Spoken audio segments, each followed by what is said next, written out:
tão belo e fino como jamais poderia ser tecido um outro igual na superfície da terra. Entregou-o ao príncipe que, depois de agradecer, subiu a escada.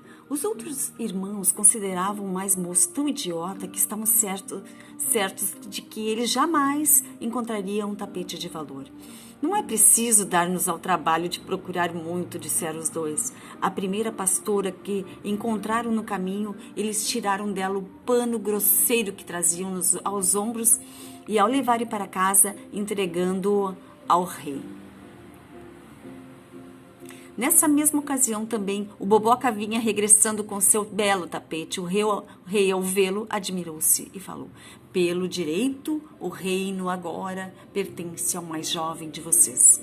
Mas os outros dois não o deixaram em paz, repetindo que era impossível o Boboca tornar-se rei com uma inteligência tão curta. Pediram insistentemente que lhes impusesse outra prova.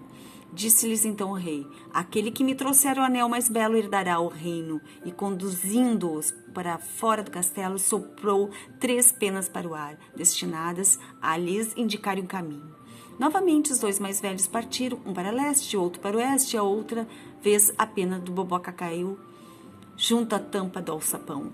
Tornou a descer a escada subterrânea, apresentando-se ao sapo grande, contou-lhe que precisava do mais belo anel do mundo. O sapo logo mandou-lhe que trouxessem a arca, de onde retirou um anel crivado de pedras preciosas, tão belo que nenhum ourives da terra fariam um outro igual. E entregou a joia ao príncipe. Os dois irmãos mais velhos tinham rido a valer do Boboca, que pretendia encontrar um anel de ouro, e nem se empenharam em procurar o objeto pedido pelo rei. Tiraram os pregos de um aro velho de carro e levaram ao rei. Mas quando o Boboca apresentou seu anel de ouro, o pai repetiu: o reino pertence a ele. Os 2 mais velhos, porém, tanto importunaram o pai que este exigiu mais uma prova, determinando que o trono seria daquele que trouxesse a jovem mais formosa. Soprou de novo as 3 penas para o ar e elas tomaram as mesmas direções de antes. Sem maiores rodeios, o Boboca foi ao sapo grande e lhe falou: tenho de levar ao palácio a jovem mais formosa do mundo. Ora, respondeu-lhe o sapo, não é fácil arranjar a mais bela jovem do mundo, mesmo assim a terás. E deu-lhe uma cenoura oca, a qual estavam atrelados 6 ratinhos. Que farei com isso? Disse tristemente o Boboca. E o sapo lhe respondeu: senta uma dessas minhas rãzinhas dentro da cenoura. O jovem pegou uma das que estavam no círculo e a fez sentar na cenoura oca.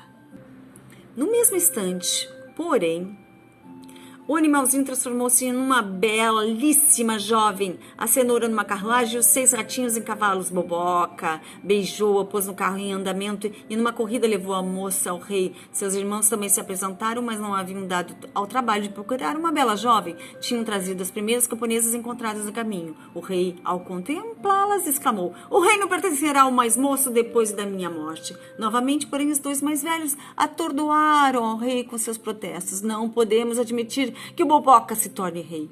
E exigiram que tivesse a preferência aquela cuja companheira fosse capaz de saltar por um anel de ferro preso ao centro do salão. Pensaram eles: as camponesas farão isso com facilidade, pois são bastante fortes, mas a delicada jovem vai cair e morrer do tombo. E mais esta vez o velho rei cedeu a seus pedidos. As 2 camponesas então saltaram pelo anel, mas tão desajeitadamente que caíram quebrando as pernas. Depois, a bela jovem que Boboca havia trazido saltou pelo arco tão ágil como uma corça. E diante disso, os 2 mais velhos não tiveram como fugir e reconhecer a sua derrota. Boboca herdou a coroa e reino pelo espaço de muitos anos com toda a sabedoria. E o fim da história aconteceu. Valeu, gente! Retornei aos meus contos de Grimm. Desculpa a pressa, é que eu estou testando para ver se vocês aprovam como está a minha dicção, como está a minha fala, como está o tempo de leitura. Então eu fiz hoje um teste, uma leitura teste. Depois eu vou mostrar meus bichinhos de pelúcia, como eu sempre fiz. Um beijo, obrigada pela paciência e dá uma força aí, por favor. Em tempos de coronavírus, fique em casa. Cuide dos seus filhos, leia histórias para eles. Se quiser mostrar a minha, eu agradeço. O mais importante é ter atenção para os bebês, para os filhinhos, para os jovenzinhos, para as crianças. Só eu sei, eu tive 3 filhos e tenho, graças a Deus. Era dedicação o tempo todo enquanto eram pequenos. Depois eu conto para vocês, tinha várias coisas e mostro o que a gente fazia. Beijo, tem que ir. Beijo, beijo, beijo, beijo.